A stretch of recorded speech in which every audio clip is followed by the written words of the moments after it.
Señor les bendiga, mi amados hermanos.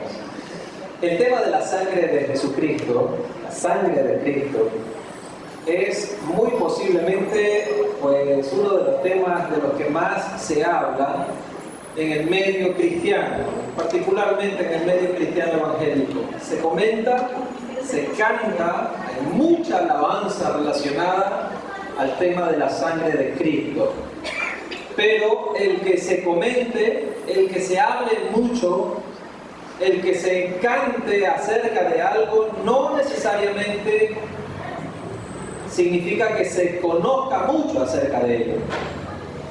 Tenemos que reconocer que con respecto al tema de la sangre de Cristo, aún entre los cristianos muchas veces hay bastante desconocimiento. Y ese desconocimiento ha llevado lamentablemente a muchos a abordar el tema de la sangre de Cristo desde una cosmovisión bastante errada, bastante equivocada. Algunos, por ejemplo, se refieren a la sangre de Cristo casi que en términos cabalísticos, como si se tratara de decir toco madera o de persignarse o algo así. No, en ninguna manera. El significado de la frase la sangre de Cristo tiene una profundidad y una riqueza maravillosa cuando lo analizamos a fondo, cuando somos capaces de ir a profundidad a las Sagradas Escrituras y descubrir la riqueza que hay en ese tema maravilloso, la sangre de Cristo. Por eso en esta mañana, con la ayuda del Señor, me propongo hablar acerca de este tema, la sangre de Cristo, el poder de la sangre de Cristo. Y para eso vamos a contestar a las siguientes preguntas. En primer lugar, ¿qué es la sangre de Cristo?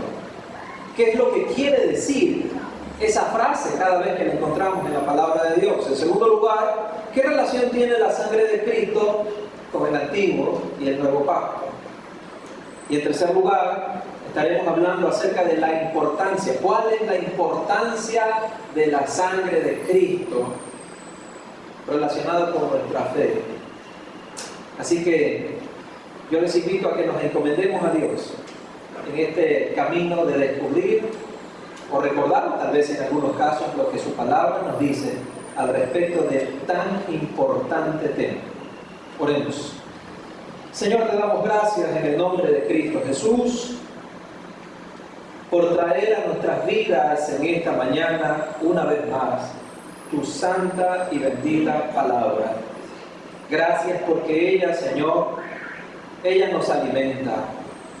Gracias porque tu palabra, Señor, es la luz en medio de la oscuridad, la que nos guía hacia toda verdad. Señor amado, háblanos en esta mañana por medio de tu palabra y muéstranos, Dios, cuán bienaventurados somos aquellos que hemos confiado en Jesucristo. Muéstranos a través de tu palabra cuán enriquecidos hemos sido nosotros, Padre, por medio de la sangre que derramó Jesucristo en la cruz por nosotros. Háblanos, Señor. Te lo pedimos en Cristo Jesús. Amén y amén. Bueno, empecemos entonces contestando a la pregunta, ¿qué es la sangre de Cristo? ¿Sí? ¿A qué se refiere esta frase cuando nosotros la encontramos en la Biblia? Que por cierto aparece muchas veces, ¿no? Usted revisa pues desde los evangelios mismos, pasando por las cartas de Pablo, como también por las epístolas generales, usted encuentra comúnmente esta frase, la sangre de Cristo. Y el hecho es que cada vez que esta frase aparece en la Biblia, hace alusión a la muerte sacrificial de Jesús y a su obra expiatoria en nuestro favor. Cada vez que leamos en nuestra Biblia la frase, la sangre de Cristo, se refiere a eso, a la muerte expiatoria de Cristo en la cruz.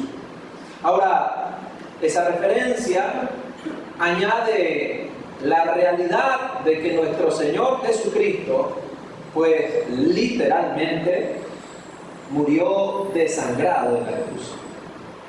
La frase de la sangre de Cristo señala la realidad de que nuestro Señor Jesús se desangró en la cruz.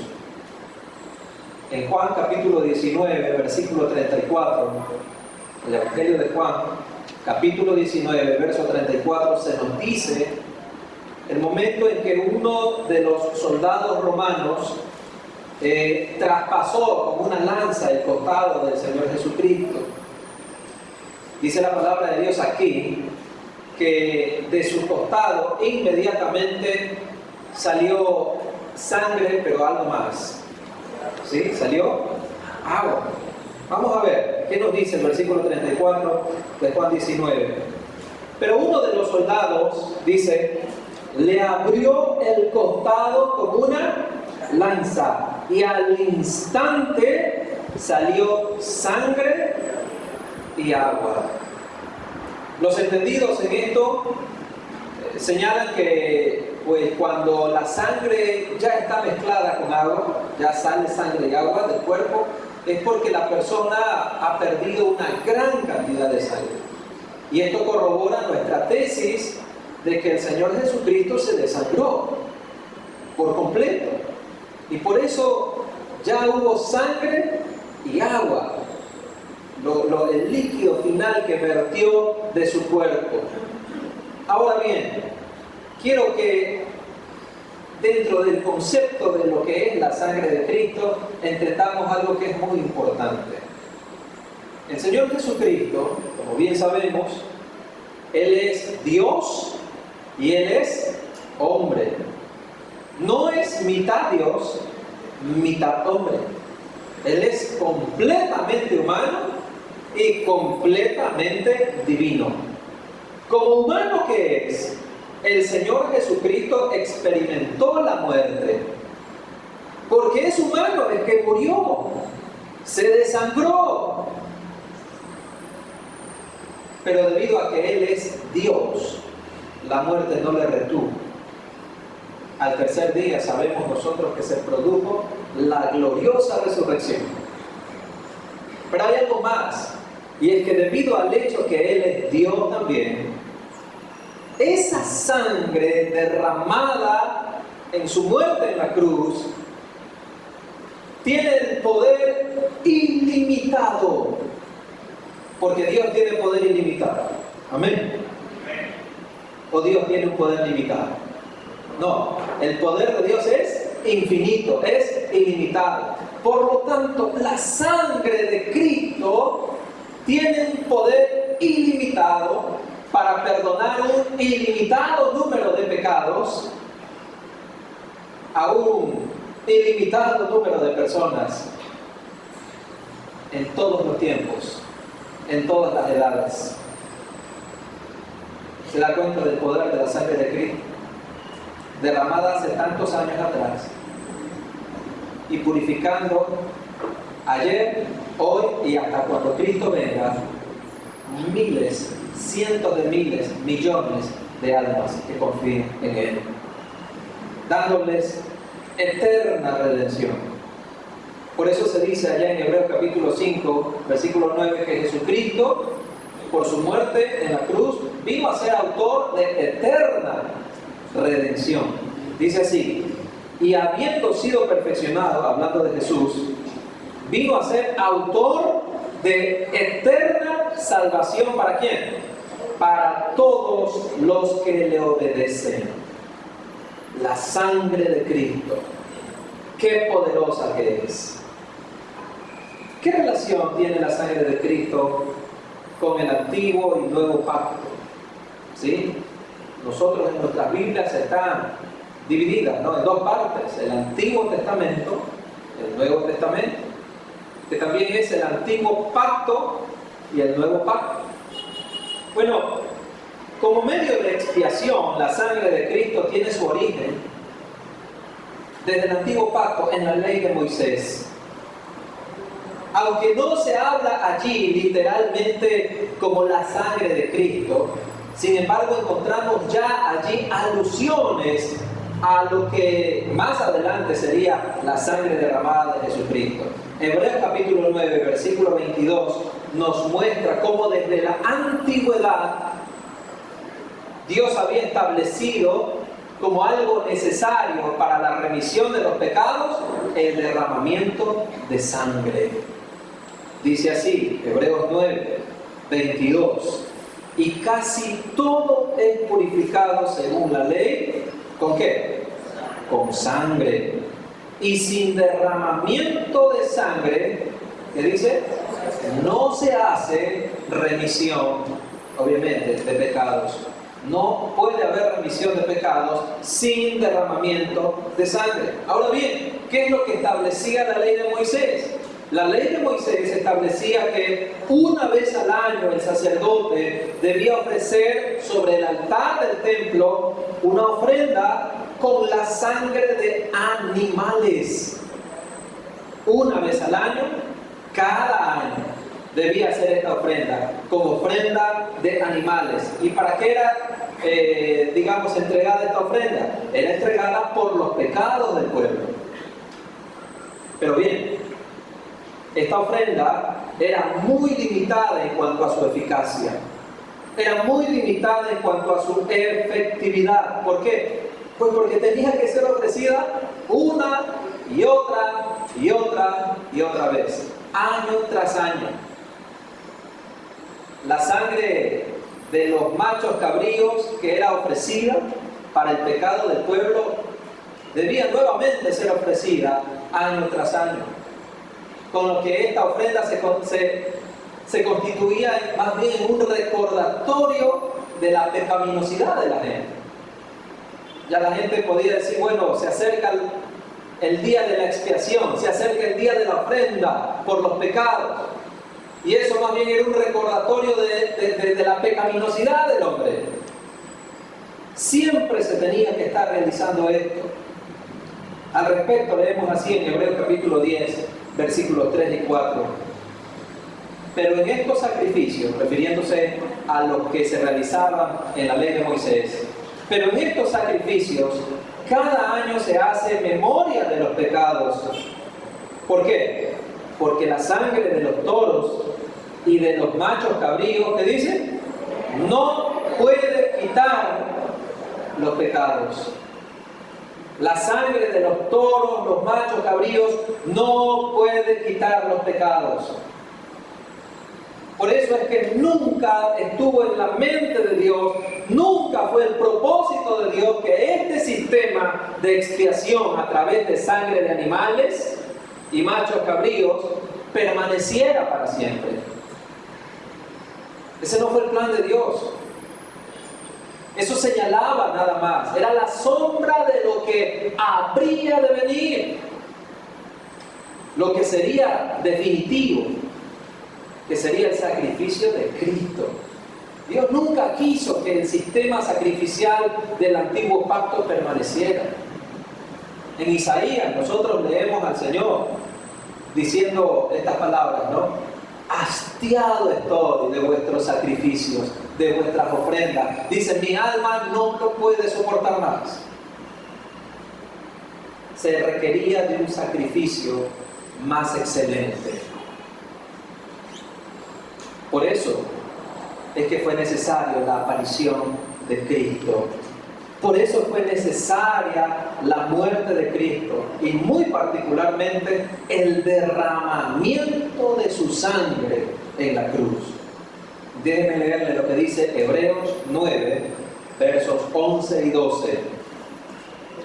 Pero estando ya presente Cristo, sumo sacerdote de los bienes venideros, por el más amplio y más perfecto tabernáculo, no hecho de manos, es decir, no de esta creación, y no por sangre de machos cabríos ni de becerros, sino por su propia sangre, entró una vez para siempre en el lugar santísimo, habiendo obtenido eterna redención.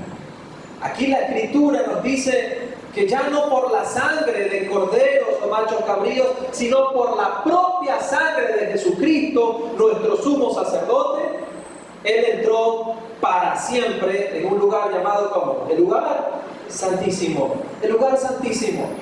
¿Cuál era ese lugar santísimo?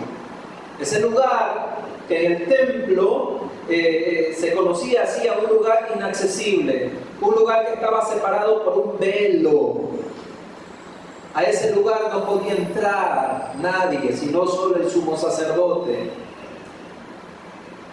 Y ese velo lo que hacía era recordar la separación que existía entre Dios y el hombre a causa del pecado. Cuando el Señor Jesucristo murió en la cruz y pronunció estas palabras diciendo: Padre, en tus manos encomiendo mi espíritu, dice la palabra de Dios que sobrevino un gran terremoto en toda la tierra. Y entonces el velo del templo, que separaba el lugar santo del lugar santísimo, ese lugar inaccesible, dice que se rasgó ese velo, de arriba a abajo. Con lo que se estaba dando a entender que la barrera que nos separaba de Dios había sido finalmente superada. ¿Por quién? Por Cristo. Cristo nos acercó al lugar santísimo. Por eso es que ahora se nos invita, ¿no?, a entrar a su trono de gracia. Dice: entrad confiadamente. Se nos dice a los creyentes, a los que confiamos en Jesucristo, a los que confiamos en el poder redentor de su sangre derramada en la cruz, se nos dice: vengan confiadamente ante el trono de la gracia para alcanzar misericordia y ayuda para el oportuno socorro. ¿Sí? La sangre de Cristo logró lo que no podía conseguir antes ese tipo de sacrificios animales. Ahora bien, vemos entonces que la sangre de Cristo se convierte así en la base de un nuevo pacto entre Dios y su pueblo. Esto es precisamente lo que nosotros, los cristianos, recordamos en días como este, en que celebramos la cena del Señor.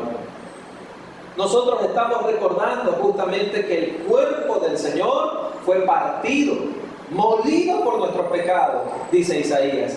Pero también recordamos que la sangre de Jesucristo fue vertida en su totalidad por nuestros pecados. Y esa es la sangre del nuevo pacto. Vamos a leerlo en las mismas palabras del Señor Jesús. Cuando allá en Lucas 22:20 nos dice así: de igual manera, después que hubo cenado, el Señor Jesús tomó la copa diciendo: esta copa es el nuevo pacto, ¿en qué? En mi sangre, que por vosotros se derrama. ¿Sí?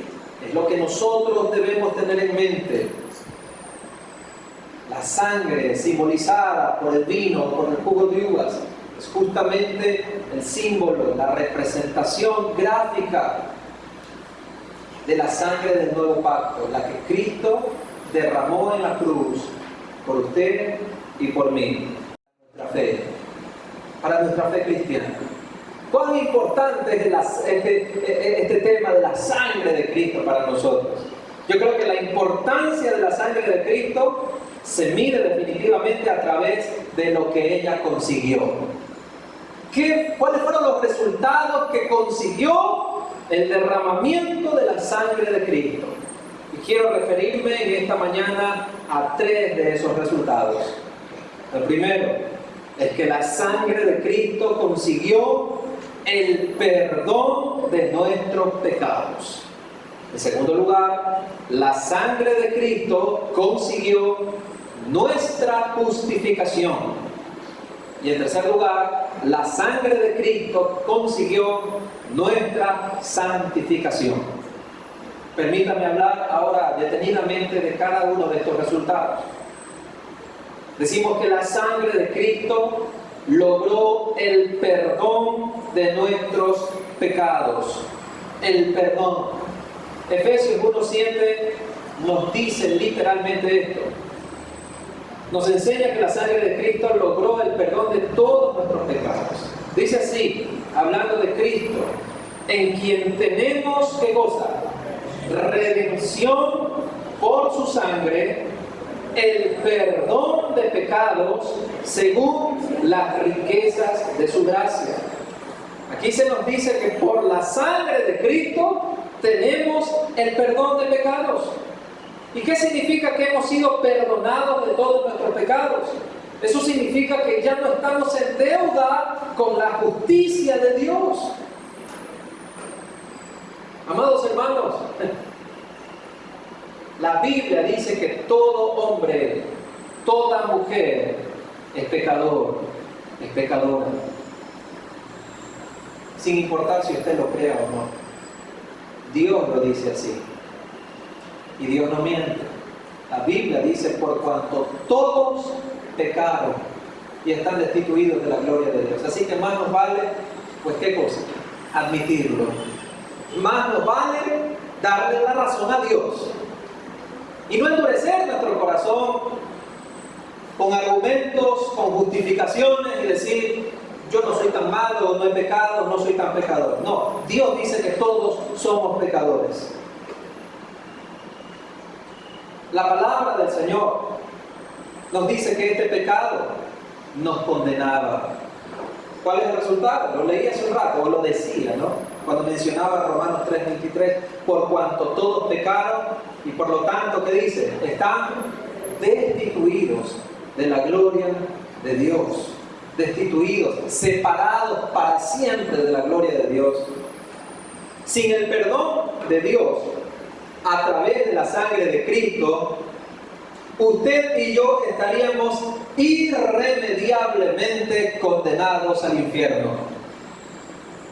Irremediablemente, es decir, no habría manera, no habría posibilidad alguna de evitar el castigo eterno.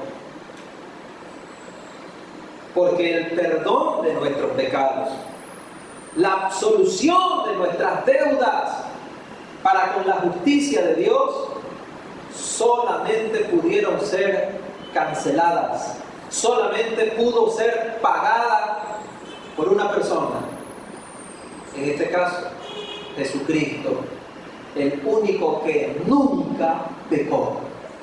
La Biblia dice con extrema claridad acerca de Jesús que Él no conoció pecado. 2 Corintios 5:21 nos dice, al que no conoció pecado, por nosotros lo hizo pecado, para que nosotros fuésemos hechos justicia de Dios en Él. Jesús no conoció pecado, Él nunca pecó, jamás se halló engaño en su boca. Jesucristo es el único hombre inocente que nunca pecó y por lo tanto su muerte tuvo el poder para redimir. Al haber muerto en nuestro lugar, Él pudo conseguir el perdón total de nuestros pecados. Dice aquí en la palabra de Dios, ¿no? En quien tenemos redención por su sangre, el perdón de nuestros pecados. Jesucristo pagó el precio. Así que recordemos siempre que somos salvos por gracia, pero el que usted y yo seamos salvos por gracia no significa que esa salvación no haya costado. Costó y mucho, muchísimo. Costó la sangre del Cordero de Dios. Ahora bien, mediante la sangre de Cristo Dios perdona nuestros pecados, pero también Dios nos justifica. Permítame leerle lo que dice Hebreos capítulo 9, versículo 14. Aquí este pasaje está hablando acerca de la sangre, ¿no? De los machos cabríos, la sangre que era derramada en el Antiguo Testamento según la ley de Moisés. Y hablando en comparación de lo que lograba ese sacrificio, ese tipo de sacrificio, con lo que logró el sacrificio de Cristo, se nos dice lo siguiente en el verso 14: ¿cuánto más la sangre de Cristo, el cual mediante el Espíritu Eterno se ofreció a sí mismo sin mancha a Dios, limpiará vuestras conciencias de obras muertas para que sirváis al Dios vivo. Aquí se nos dice que la sangre de Cristo, además de librarnos de la condenación del pecado, la sangre de Cristo purifica nuestras conciencias. Purifica nuestras conciencias. Esto significa que la justificación va más allá del perdón. A usted le pueden perdonar, pero eso no necesariamente limpia su conciencia.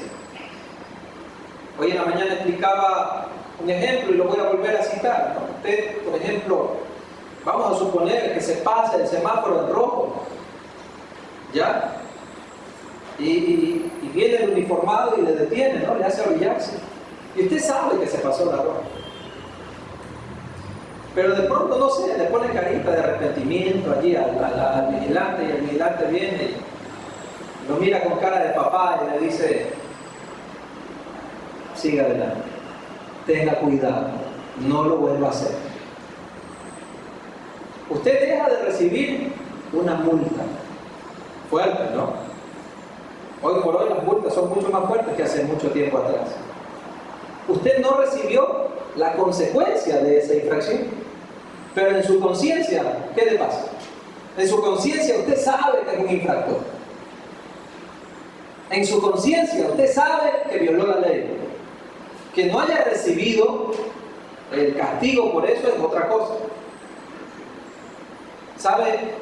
Dios hace algo mucho más, que va más allá de solamente perdonarnos, en el sentido de quitarnos el castigo, o la culpa, o el castigo por nuestros pecados. Dios purifica nuestras conciencias. Y esto es algo que solamente la sangre de Cristo puede conseguir. De hecho, así lo dice, ¿no? Hebreos 9. Dice: cuánto más la sangre de Cristo limpiará vuestras conciencias de obras muertas. Hay mucha gente que vive martirizada porque no puede perdonarse a sí mismo los pecados cometidos tal vez ahora o incluso desde su juventud. Hay gente que no puede lidiar con eso, no puede lidiar con la culpa, no puede perdonarse a sí mismo. Y bueno, si no han confiado en Cristo, es bastante entendible que esto suceda así, porque la Biblia dice que aunque te laves con lejía, la mancha de tu pecado permanece. Pero si usted y yo hemos confiado en Jesucristo, la sangre de Cristo, nos dice la Biblia, purifica nuestras conciencias. Lava mi conciencia. Yo viví muchos años martirizado por determinados pecados en mi conciencia. Pero algo que doy gracias a Dios es que solamente cuando puse mi confianza en lo que la sangre de Cristo logró en la cruz por mí, solo entonces pude experimentar finalmente paz en mi corazón, paz en mi conciencia. Confíe en la sangre de Cristo. Confíe para que tenga una conciencia limpia. Si usted no confía en la sangre de Cristo, lamentablemente allí estará sus pecados atormentándole su conciencia día y noche. Dios nos justifica también. Dice Romanos capítulo 3, versículos 24 y 25, dice lo siguiente: siendo justificados gratuitamente por su gracia, mediante la redención que es en Cristo Jesús, a quien Dios puso como propiciación, ¿por medio de qué? De la fe en su sangre, para manifestar su justicia a causa de haber pasado por alto en su paciencia los pecados pasados. Dios nos perdona por la sangre de Cristo. Dios nos justifica también. Nos hace libres de toda mala conciencia por medio de la sangre de Cristo. Pero algo más que quiero comentar como un logro de la sangre de Cristo es que consiguió nuestra santificación. ¿Sí? La sangre de Cristo hace posible nuestra santificación. El apóstol Pedro, que habla acerca de esto, él en una de sus cartas nos hace un llamado a vivir vidas santas. ¿Sí? A vivir vidas santas, apartadas del mal. Yo quiero que vaya por favor a su Biblia y lea lo que dice Primera de Pedro, capítulo 1, versículos 17 y 18.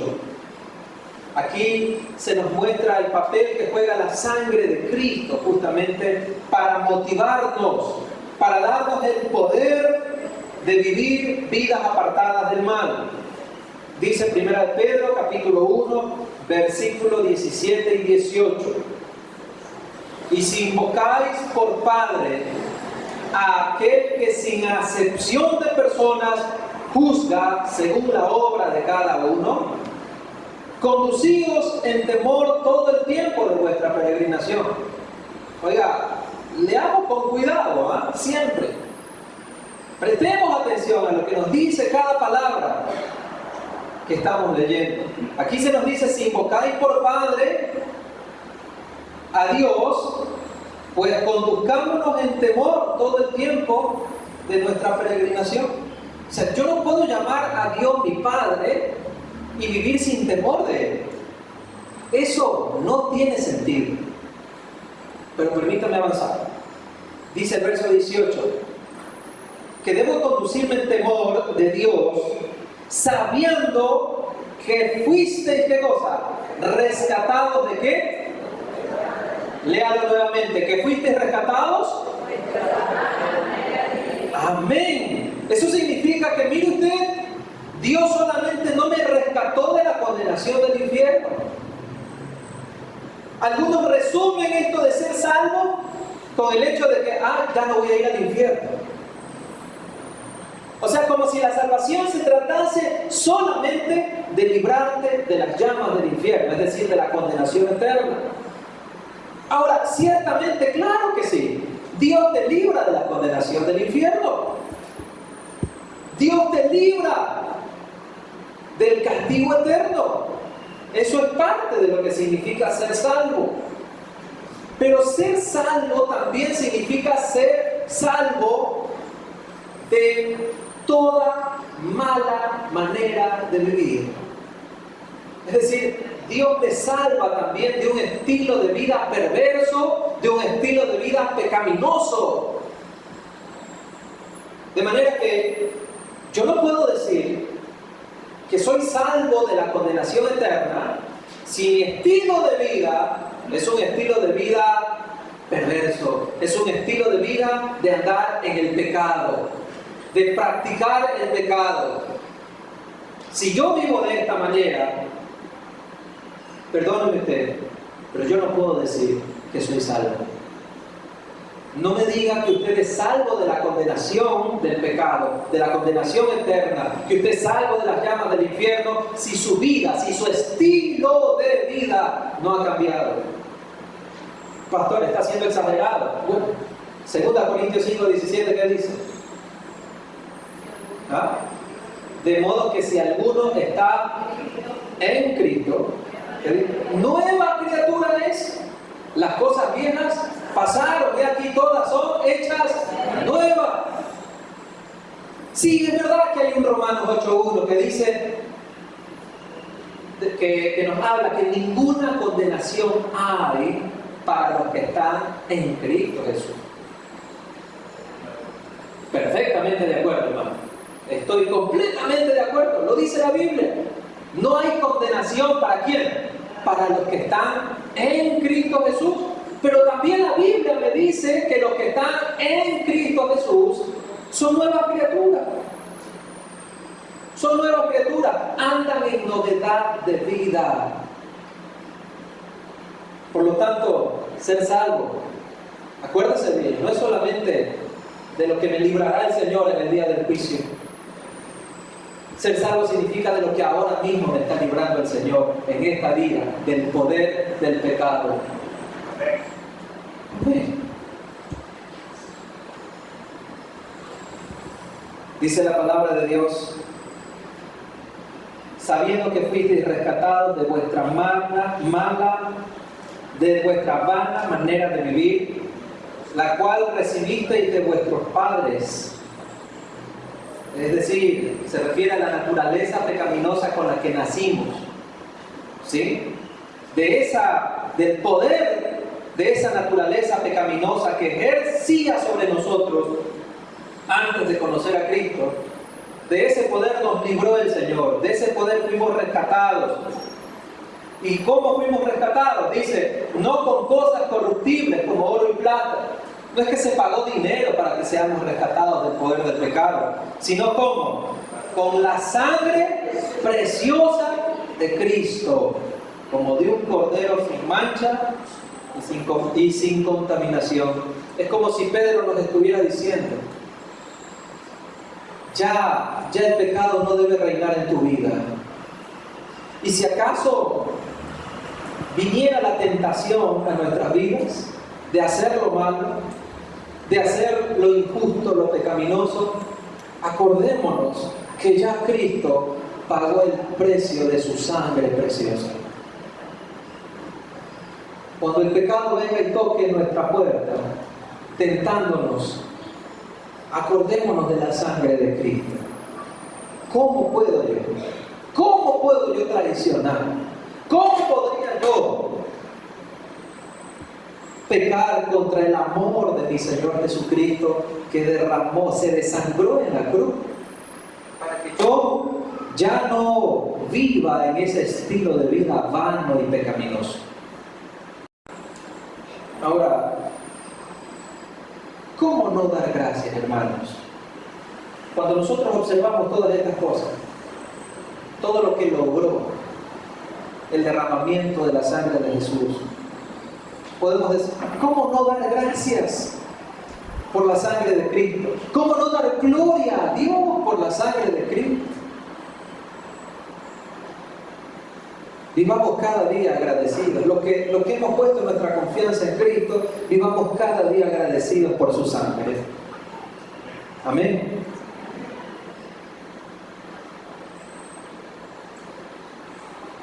Quiero terminar indicando algo que es muy importante, ya que estamos hablando de la sangre de Cristo. ¿Sabía usted que alguien podría pecar contra la sangre de Cristo?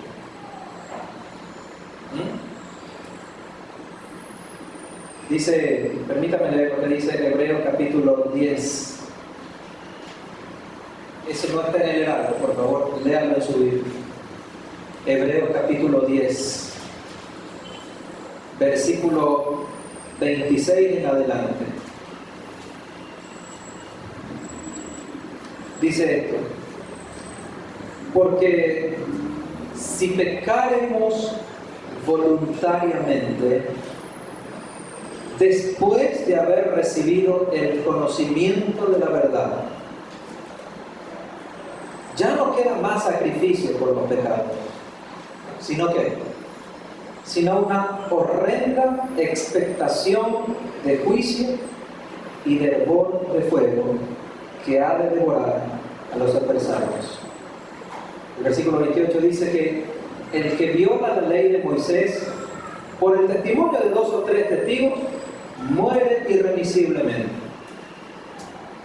¿Cuánto mayor castigo pensáis que merecerá el que pisoteare al Hijo de Dios y tuviere por inmunda la sangre del pacto en la cual fue santificado, e hiciere de esta manera, ¿qué cosa? Afrenta al Espíritu de gracia? Yo sé que son palabras fuertes, Y suena bastante fuerte esto de pisotear la sangre de Cristo. ¿Cómo podría alguien llegar a cometer semejante maldad? Tener por inmunda la sangre de Cristo. Bueno, cuando usted rechaza a Jesucristo, voluntaria y consciente. Sí. Cuando usted rechaza a Cristo voluntaria y conscientemente, usted está... Sí. Probando, sí, un dos. Vamos a tratarlo así. Cuando alguien rechaza a Jesucristo voluntaria y conscientemente, está pisoteando la sangre de Cristo.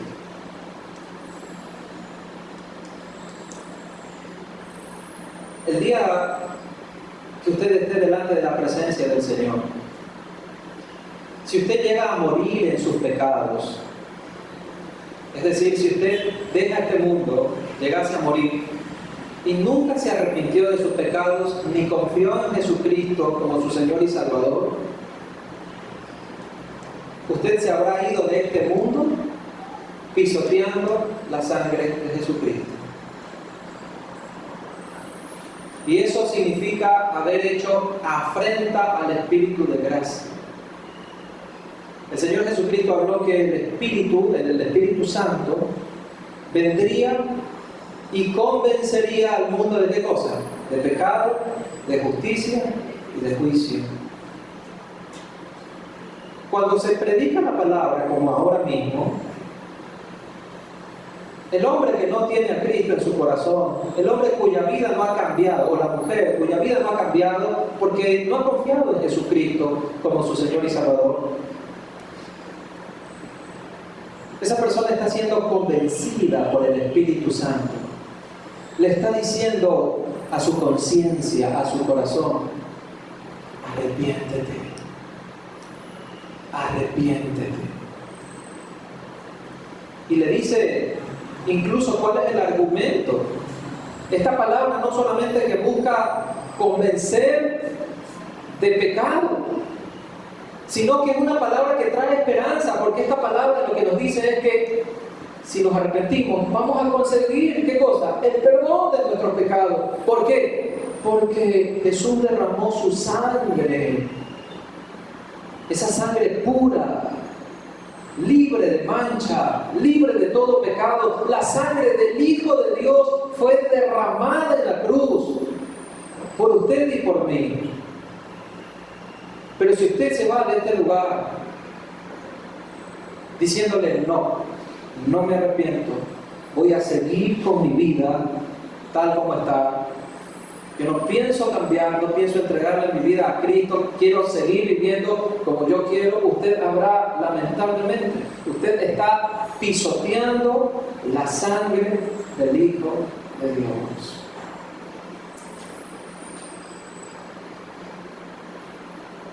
Que el Señor tenga misericordia de alguien así. Dios quiere salvarle. Dios quiere perdonarle. Dios quiere purificar su conciencia y Dios quiere cambiar su manera de vivir. Él le va a dar el poder para esto. Pero usted debe ahora mismo reconocer sus pecados, confiar en la sangre de Cristo que le purificó de sus pecados en la cruz y confesarlo como su Señor y Salvador personal. Solo así la sangre de Cristo no habrá sido derramada en vano por usted. Cierre sus ojos, por favor. Vamos a orar. Amado Padre, te damos gracias en el nombre de Jesús por tu palabra, Señor, que trae a nuestras vidas la revelación de lo que costó nuestra salvación. Gracias, Padre, porque Recordar lo que tu palabra nos dice acerca de la sangre de tu Hijo Jesucristo llena nuestro corazón de agradecimiento, porque estaríamos irremediablemente perdidos y condenados si no fuera por la sangre de tu Hijo, Señor. Pero en esta hora, Padre, también oramos por aquellos que hasta este momento, Señor, han vivido rechazándote, han vivido despreciando la sangre de Cristo. Te rogamos, Espíritu Santo, que tú toques esas vidas, toques esos corazones, Señor,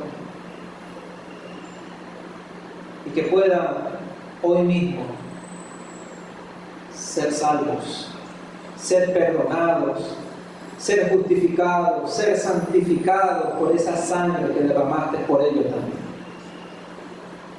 Mientras todos siguen orando, yo quisiera hacer una invitación en el nombre del Señor Jesucristo. Quiero hacer una invitación para toda persona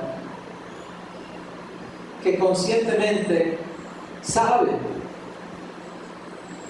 que no tiene aún la certeza del perdón de sus pecados. Para aquella persona que con toda sinceridad sabe que no es una nueva criatura, que no ha cambiado su vida, pero ha entendido que la sangre de Cristo ha sido derramada para perdonarle y para cambiarle, para que usted sea una nueva criatura.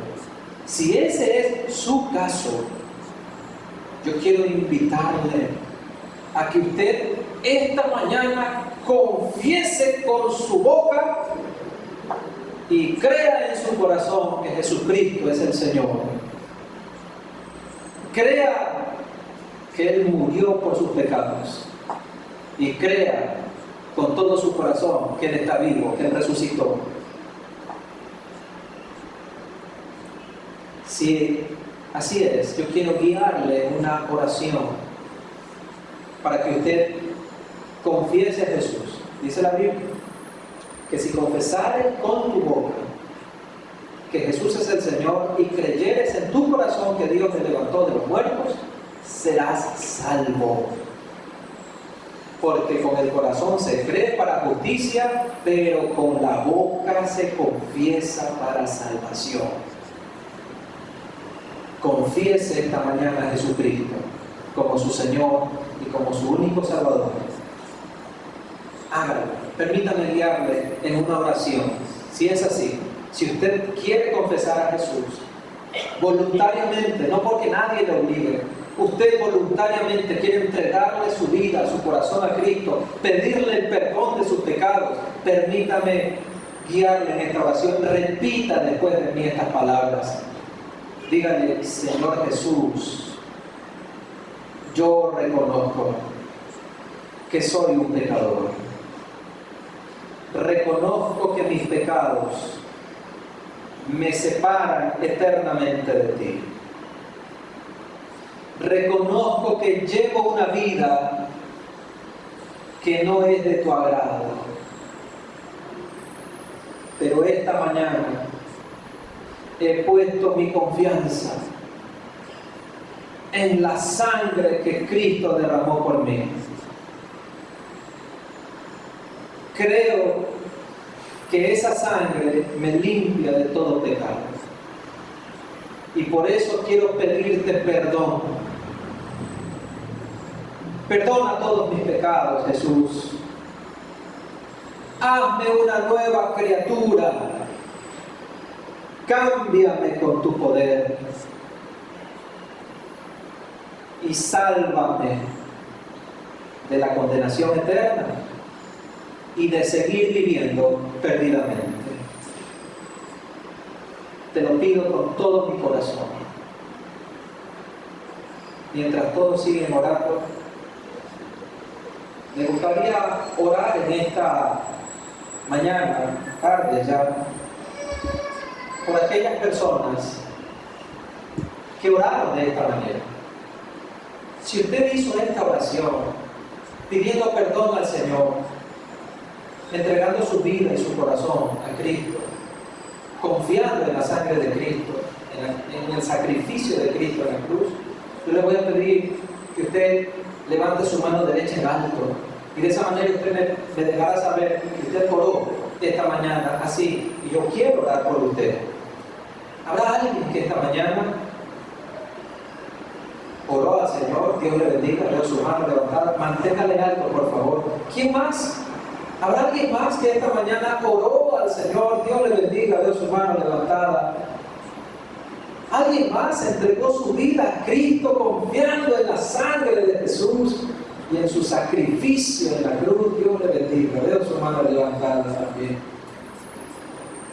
No se avergüence de confesar a Cristo. El Señor no tuvo vergüenza de morir por usted y por mí en la cruz. No tenga vergüenza tampoco usted de confesarlo como su Señor y Salvador.